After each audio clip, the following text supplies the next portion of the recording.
Welcome back to my channel, sports fans. Okay, let's get into this one right here.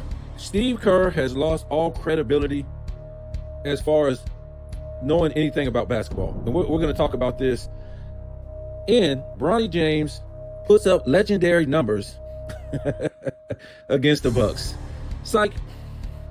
So first I want to talk about this Steve Kerr thing, right? I saw this on Too Raw for Sports, Too Raw for TV, just Too Raw. You know, you guys heard me say before, I didn't know nothing about sports talk on YouTube, and I ran into Too Raw about 2-3 years ago. And I just always liked his channel because, you know, his range of talking about sports historically, in his range period, you know, Too Raw, he gave it to you raw. And, you know, we all know he had to tone down on a lot of things that, you know, he said that, you know, keep monetizing and stuff like that. But to me, he's still Too Raw. It's a lot of other guys that I listen to, but, you know, always, you know, wanted to make a channel because I listened to Too Raw, and I used to give him a lot of material, not that he needed it, but just because, you know, a lot of material, I used to battle these little Lebron kiddies in these mostly debate groups on Facebook and stuff like that. So, you know, I used to give him a lot of material and ask him could he put it on his channel, and, you know, much appreciated that he put, you know, some of that stuff on his channel. He didn't have to, you know, his range is incredible. He's got a lot of, you know, knowledge for sports, so he really didn't have to do any of that stuff for me, you know, and I appreciate that he did that. And, you know, of course, sports and fitness rants, when I first saw this guy, I was like, I'm not listening to this guy in the car. And then I started to listen to him. I was like, whoa, this guy's got some knowledge. I mean, he's got something that a lot of people don't have. You know, he's kind of like reminds me of Too Raw for sports too. He gives it to you raw and uncut. So I was like, well, let me listen to him. And then I started to listen to him. I was like, this guy's pretty good. And then, you know, I started listening to all his previous work in his videos, and I was like, man, this guy is good. So, you know, these two guys led me to start a channel and stuff like that and talk about sports. But, you know, I think Sports and Fitness Rants talked about this before, about Steve Kerr, and I just seen this on Too Raw for TV, his channel. And Steve Kerr is talking about Draymond Green is an all-time great defender. And sometimes I think he said something like top 3, and I'm like, really? I just couldn't even believe it, folks, because when we're talking about every position, we're talking about the guard position, we're talking about forward position, and we're talking about the center position. Draymond Green isn't top 100, folks. If we go through all the great defenders in the past, it don't matter if they didn't win Defensive Player of the Year. Some of those guys were going up against great defenders of their era. And who has Draymond Green been defending since 2015? Nobody. They cut out defense, so how can you be an all-time great defender when there's really nobody to defend? You can't play defense like you used to. I mean, really? What defense? Second, this guy has mostly played the center position against what great centers? What great centers from, I don't know when this guy came in, 2014, 15? Where are the great centers that he supposedly played against? Even if we say power forward, who are the great power forwards that Draymond Green has played against? I'm confused, folks. Where's the all-time great power forwards? Where's the all-time great players at his position that he really played against, folks? I just don't see it, man. So to me, if we want to be straight up, I mean, I'm stretching it to, you know, he's not even top 100, but man, we really got to think about from the 50s to the 60s to the 70s to the 80s to the 90s, in the 2000s, when we talk about every player, I mean, not every player, you know, well, players at each position, the guard, the forward, and the center. Really? I looked at his I looked at what he did, and he led the league in steals no times. And if I'm not mistaken, I don't remember him leading the league in blocks. He might have, but he's only had 200 block seasons. I think that was 15 and 16, and he never had 200 steals in a season. So the Defensive Player of the Year, which he won, is kind of dumbed down in his era. I don't even know if, I mean, back in the day, you had to be 7 foot, at least 7 foot to be a center. 7 foot, especially in the 80s, the 90s, you had to be 7 foot. Who is this guy going to defend? He's going to defend Wilt. I don't even think he could defend Russell. Could he defend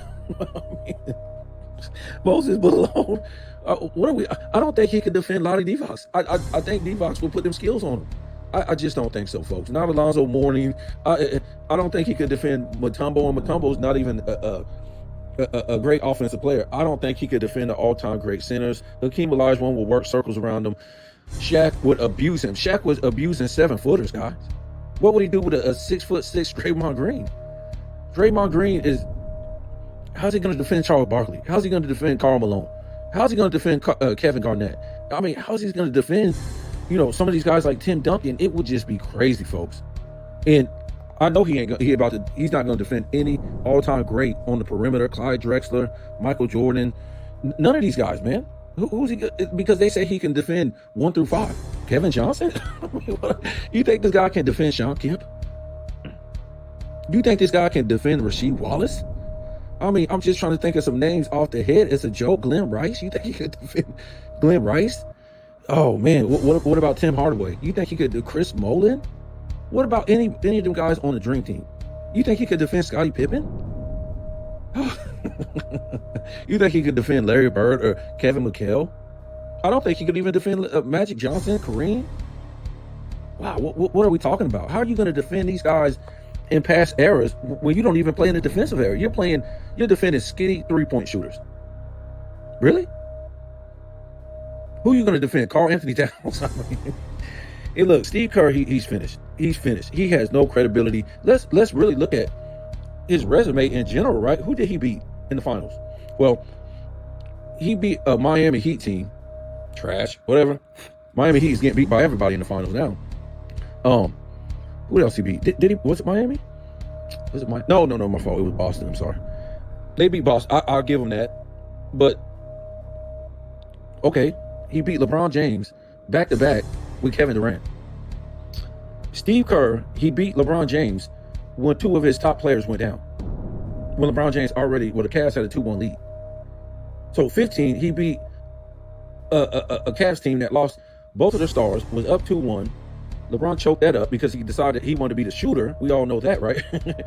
And then 16, he blew a 3-1 lead with the best record of all time to LeBron James. 17, he had to get Kevin Durant just for some security to win that one. 2018, who did he beat? He beat a LeBron James team without Kyrie Irving that played nobody in the East. I mean, really, if we think about it, the only finals we can really give him, credit for is what? What was that? 2022, right? When they beat Boston Celtics, because Jason Tatum, he breaking it up. That's it, folks. That's all the credit we can give him real credit for, really. As far as I don't know, man. I'll give him credit for 1 championship. That's it. That was the dog championship. That's it, folks. So Steve Kerr, he done lost all credibility, man. This guy, I think Sports and Fitness Rants, he made a video, said Steve Kerr said that Curry is the greatest skill player of all time.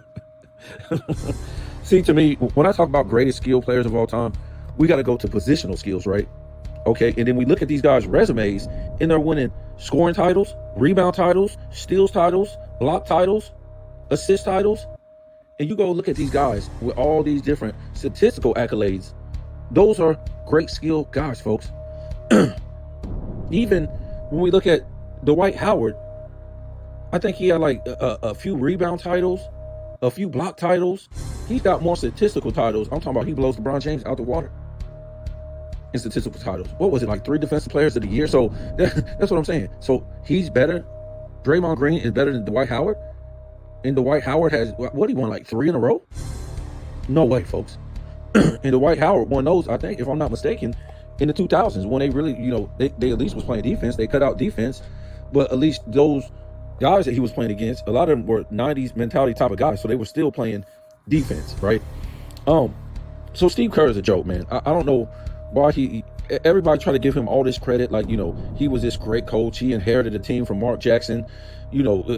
People act like he hit these game-winning shots to, lead Michael Jordan past these teams and win championships. No, he hit a game-winning shot, and it was another game to go. So if he would have missed it, we still had a game 7. I mean, it wasn't make or break in that series.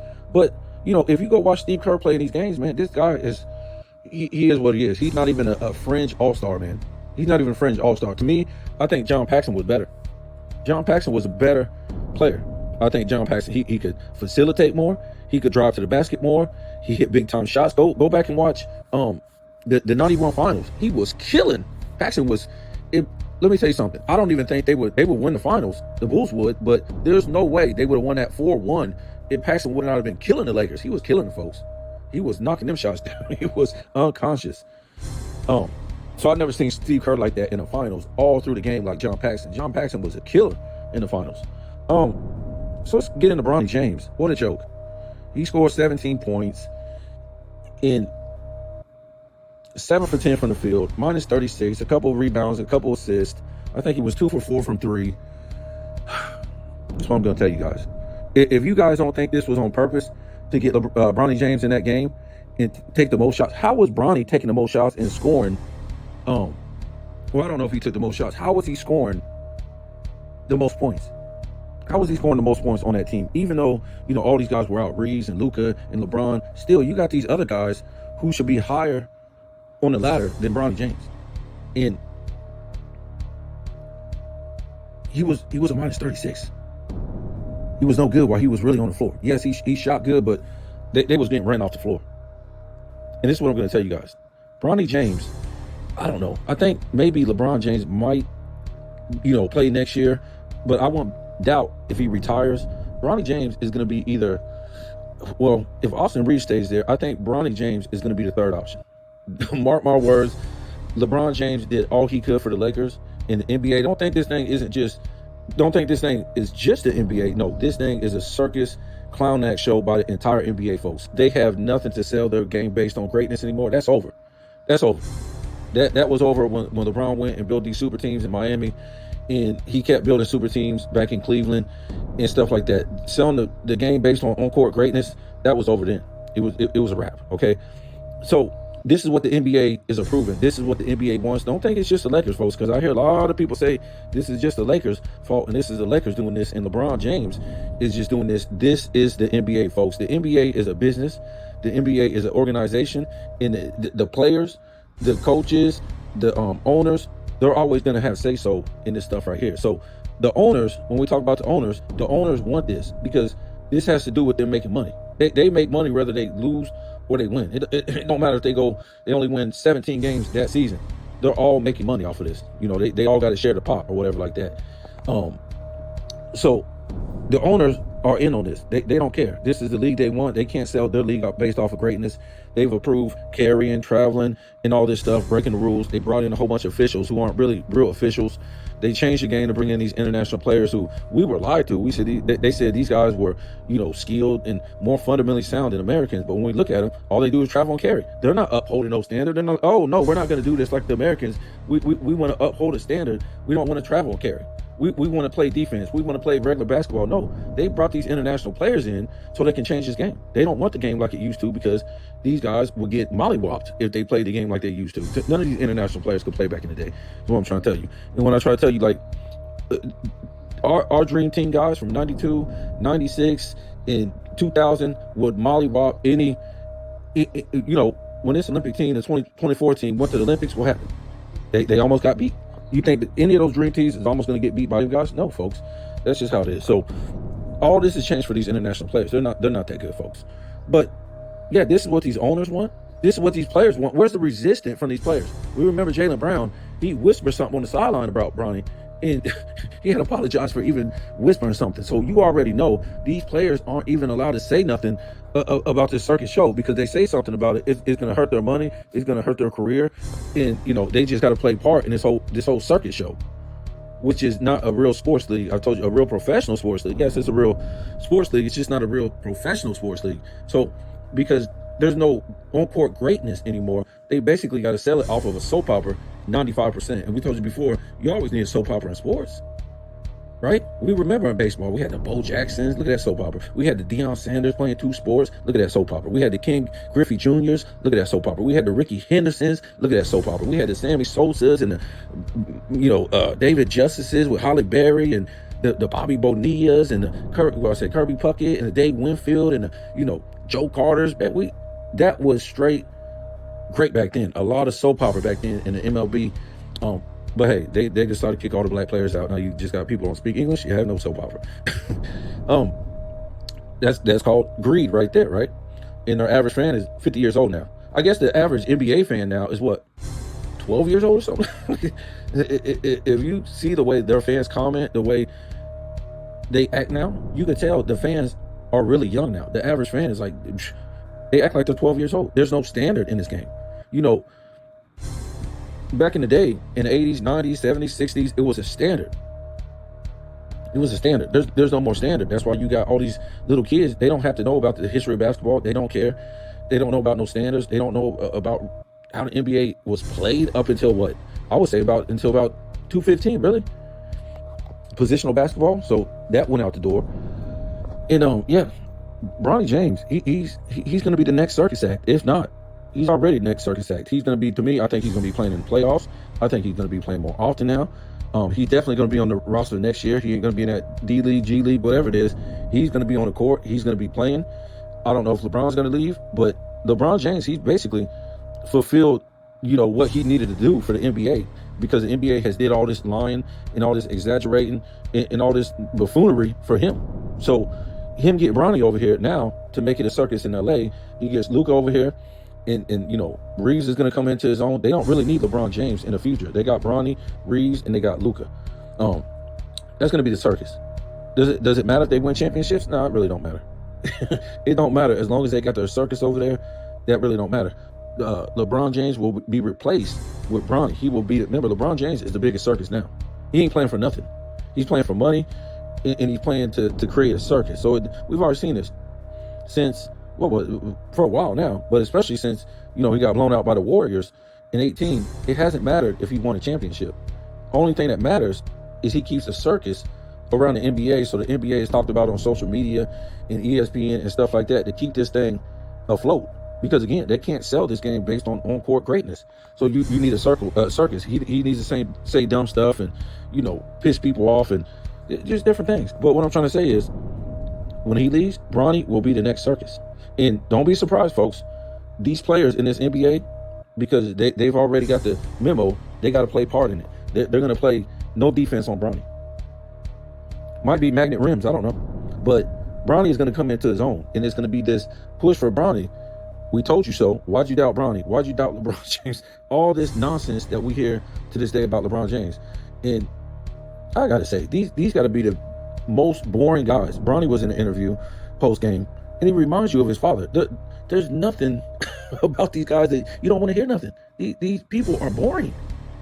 When we could listen to any star player back in the day, and you can listen to Will, you can listen to Magic, you can listen to Kareem, you can listen to Karl Malone, you can listen to Charles Barkley, you can listen to any great player back in the day, and they're talking after the game, and you're like, okay, I'm gonna take something from him. Oh, yeah, I like the way he swag. You know, I like the way he's talking. I like the way he's presenting the game, and, you know, stuff like that. Bronny and LeBron James are the most boring effing people you ever heard. There's nothing about them that you want to hear them talk. There's nothing. I mean, like, don't even put them on the podium. There's nothing. They're trying to promote people who aren't even interesting. And we take that back to 2007, right? When LeBron, this has to be one of my favorite, right? 2007, this guy finally makes the finals. The king, the dude with the most expectations, all this crap, he makes the finals after being in the playoffs only one time in his fourth year in the league, and it's the least watched finals of all time. The least watched finals of all time. This dude went one up on Tim Duncan. Remember, don't blame this on Tim Duncan, because all he had to do was get better ratings than Tim Duncan's previous finals, right? So if you want to blame it on Tim Duncan, that's fine. But you got to at least be better than his previous lowest rated finals. So we all know it wasn't Tim Duncan, folks. What we do know is nobody was buying it. Nobody cared. Nobody wanted to see this guy. Why? Because this guy missed his first 2 years missed the playoffs his first two seasons. Choked down the 3-2 lead going back home in 06 against the Pistons.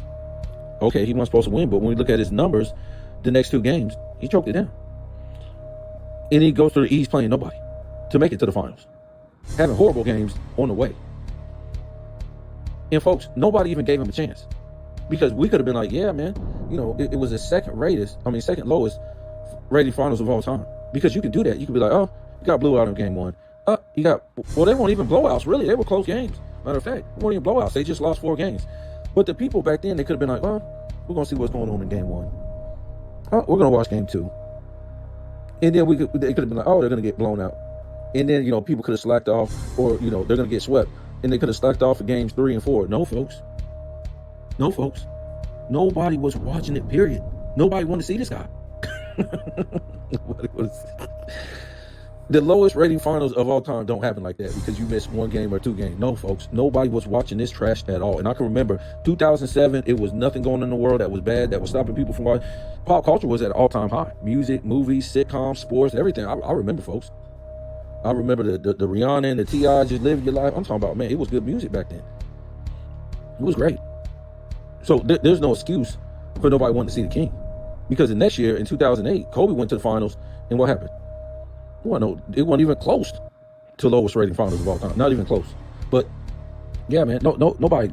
His whole career is fabricated, man. ESPN has taken this guy failure after failure after failure after failure after failure. You go back forever and push this guy, a loser, a choker, into a winner. It was always like, when's he gonna wake up? When's he gonna wake every time he failed? When's he gonna wake up? What's he gonna do next season? Fail. What's he gonna do next season? Fail. What's he gonna do? And then he gotta go get all this help to fail again. So if you got if after 2011 it didn't work out, you had all this help and you still got beat by a plumber and his plumbing crew in the 2011 finals, why were they still pushing this guy? Obviously he was just a role player, a great role player, just like a Scottie Pippen or something like that. Never a leader. You can't be an all-time great player as far as a leader if your game is dunks and layups and suspect defense, and you need to go get number 1 franchise players from other teams to win. You're supposed to lead a team. That's cool. You go get like you go get a free agent, whatever like that. This happened all through time. But this guy's never won he's never been a leader when he won a championship because he was playing with other teams' number 1 franchise players, 2 at a time, and he left his home. So the Bronny saga will continue because the NBA is not a real sports league, professional sports league. To me, these aren't real refs. These aren't real coaches. And Steve Kerr continues to prove this. Like, shut up, dude. If you was a real coach, you would just shut up and stop saying stupid stuff. This is for these ex-basketball players that need money because they never made the money we were told, so they have to have podcasts. And this is for the media to say stupid stuff like this. This isn't for a 4-time championship coach and a guy who was part of a 3-peat team. Are you crazy? Draymond Green ain't even touching no great defenders in the 90s. So Steve Kerr, he done lost all credibility for me. He's whack. He's weak. And he's pretty much just saying this to be part of this NBA. This is the thing. See, remember, the NBA is only afloat, is barely floating above water because of social media. If everybody just stopped talking about the NBA, it would be done because the NBA ratings aren't there, folks. No, the people done spoke a long time ago. They don't want to see this garbage. So what the NBA does, they'll get coaches, players, ex-players, media members to say a whole bunch of stuff that's dumb in the media to sell their game because they can't sell their game based on on-court greatness because there's none. There's zero. I haven't seen none. Since about 2015, I haven't seen any on-court greatness. I'm sorry.